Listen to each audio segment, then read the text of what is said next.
प्रिय साथियों, नमस्कार। गुरुजी आरपी शोराण के चैनल में आपका हार्दिक स्वागत है। और आज हम अध्ययन करेंगे मनोविज्ञान के अंतर्गत बुद्धि लब्धि का वर्गीकरण, विशेष तथ्य। तो मनोवैज्ञानिकों ने बुद्धि लब्धि की गणना के आधार पर व्यक्ति की बुद्धि को निम्न वर्ग में विभाजित किया है। किसी भी परीक्षा के अंदर जो है एक नंबर का ये बुद्धि लब्धि से संबंधित प्रश्न पूछा जाता है। तो आज यहां से हमारा एक नंबर बिल्कुल पक्का होने जा रहा है। तो देखिए, हम नीचे से शुरू करेंगे। 25 से कम जो है बुद्धि जब हम मापते हैं किसकी रहती है, तो वह होती है जड़ बुद्धि। अब आप जो है जड़ किसे कहेंगे? जो वृक्ष होता है उसकी रूट को, उसके मूल भाग को जड़ कहते हैं। जड़ जो है जब निकालते हैं, आपने देखा तो कई बार वृक्ष की जड़ फंस जाती है। तो 25 के अंक को हम क्या कहेंगे? फंसना। अर्थात जड़ जो है वह फंस गई, तो जड़ बुद्धि। और आगे है 50 से 25 होती है मूढ़ बुद्धि। अब मूढ़ को हम क्या कहें? मूढ़ को आप मोड़ा कहेंगे। मोड़ा किसे कहते हैं? किसी ऋषि महात्मा संत को मोड़ा भी कहते हैं। तो उसको यदि हम मूढ़ कहें, मोड़ा कहें, तो यह ट्रिक बैठती है। 50 का अंक कहते हैं आस। 50 को क्या कहेंगे? आस। आस जो है किसी ऐसे मोड़े की आस जो है वह फंस गई। आशा कोई इच्छा थी उसकी, वह उसकी फंस गई। किसकी? किसी मोड़े की। आगे है मूर्ख। मूर्ख कौन है? मूर्ख जो है उसका कार्य क्या है? सठ कहेंगे हम साठ को। सठ होता है दुष्ट, नीच, खल, पापी, पतित, पामर, ये संस्कृत की कुछ गालियां होती हैं। तो सठ कहा जाता है दुष्ट को। दुष्ट से जो आस लगाता है ऐसा व्यक्ति जो है वह मूर्ख होता है। मूर्ख कौन? जो सठ से आस लगाए, दुष्ट से जो आस लगाए। और जिसकी निर्बल बुद्धि होती है वह क्या करता है? देखिए, हंसता है। हंसी, 80 को हम हंसी कहेंगे और 70 को कहेंगे शर्त लगाना। जो निर्बल बुद्धि होता है वह हंसने की शर्त लगाता है कि मेरे से ज्यादा आप हंस करके दिखाइए। उसके बाद में मंद बुद्धि। अब मंद क्या चीज है? 90 को हम कहेंगे नभ। नभ यानी आकाश। आकाश की तरफ देख करके हंसी यानी हंसता है कौन? मंद। मंद। हम नभ आकाश की ओर देख करके क्या करेंगे? मंद मंद हंसेंगे। नभ की तरफ देख करके हंसता है मंद मंद। और जिसकी बुद्धि निर्बल है वह हंसने की शर्त लगाता है। और जो मूर्ख है वह दुष्ट से आस रखता है, उसे नहीं रखनी चाहिए किसी सठ से आस। और जो मोड़ा है उसकी आस जो है वह फंस गई, और जड़ जो है वह तो फंसी फंसाई रहती है। आगे देखें सामान्य बुद्धि। अब सामान्य क्या है? 110 से 90 या 90 से 110। तो एक को हम छोड़ देंगे, 10 को हम कहेंगे बस। 10 को क्या कहेंगे? बस। अब ये जो बस है वह किस तरफ जा रही है? नभ यानी आकाश की ओर एक बस जा रही है। और बस की गति सीमा क्या है? सामान्य है।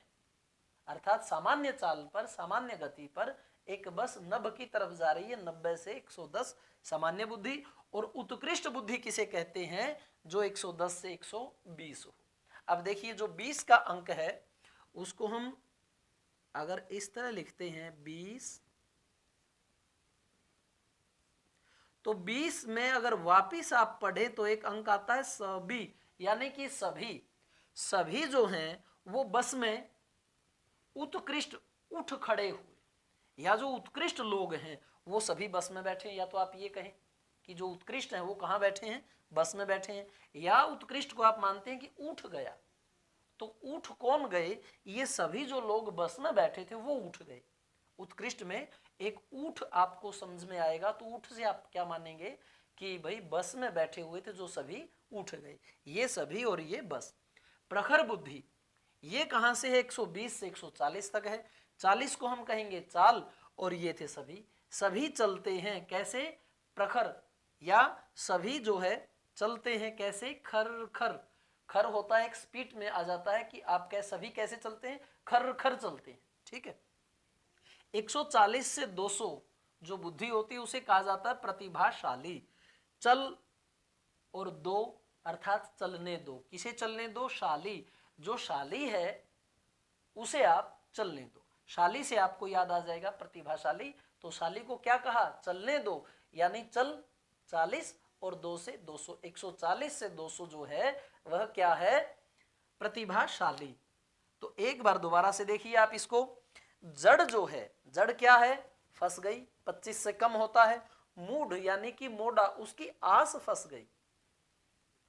तो जड़ और मूढ़, या जो जड़ होती है उसका हम क्या बनाते हैं, मुड्डा बनाते हैं। जैसे आपने देखा है राजस्थान में अब भी करते हैं, सरकंडों का मुड्डा बनाते हैं, जड़ का मुड्डा बनाते हैं। तो ये दोनों आप एक साथ याद रख सकते हैं कि भाई जड़ का मुड्डा बनाएंगे, जड़ किसकी, फंसी हुई जड़ का।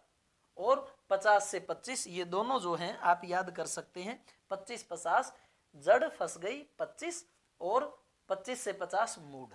मूर्ख क्या करता है, मूर्ख सठ से आस लगाता है, दुष्ट से आस लगाता है जो उसे नहीं लगानी चाहिए। निर्बल बुद्धि वाला क्या करता है, यह हंसता है शर्त लगाने के लिए कि मैं सबसे ज्यादा हंसने वाला हूं, शर्त लगा लो। और मंद बुद्धि, मंद मंद क्या है, देखो नभ की तरफ हंसता है, मंद मंद हंसता है नभ की ओर, मंद मंद। सामान्य गति से क्या चलती है बस, आपको पता लगेगा। और वो बस कहां जा रही है, नभ आकाश की तरफ, याद हो जाएगा। उत्कृष्ट, उत्कृष्ट जो लोग हैं वो सभी बस में बैठे हैं, सभी बस में बैठे हैं। उत्कृष्ट या उठ खड़ा हुआ, उठ, ये ट है, आप इसको ठ मान ले।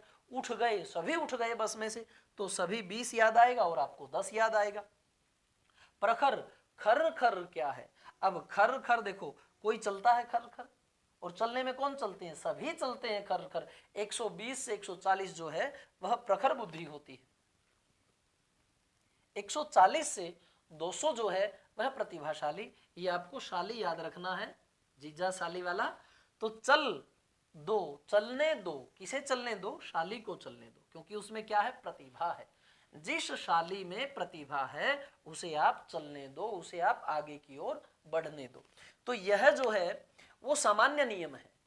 अलग अलग जो मनोवैज्ञानिक है उसने बुद्धि की क्या सीमा बताई वह मैं आपको अलग से करवाऊंगा, लेकिन आज आपको ये याद हो जाना चाहिए, जड़ फंसी और जड़ से क्या बनाते हैं, मुड्ढा बनाते हैं।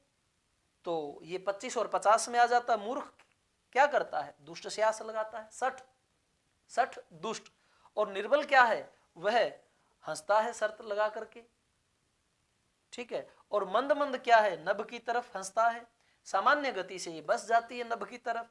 उठ खड़े हुए सभी बस में, या उत्कृष्ट जो लोग हैं वो सभी बस में बैठे हैं। और प्रखर, खर खर, चलने दो सभी को, वापिस पढ़ना आप इनको, वापिस पढ़ना, चलने दो सभी को, खर खर। और प्रतिभाशाली, जिस शाली में प्रतिभा है उसे भी चलने दो। तो आपको जैसे ही ऑप्शन प्राप्त होगा वहां अगर आप कंफ्यूज हैं तो थोड़ा सा जब आप इसको उस तरह से बोल के देखेंगे वापिस कि दुष्ट से आस मूर्ख लगाता है, हंसने की शर्त कौन लगाता है, निर्बल बुद्धि, क्योंकि उसकी बुद्धि ऐसी है बेचारे की।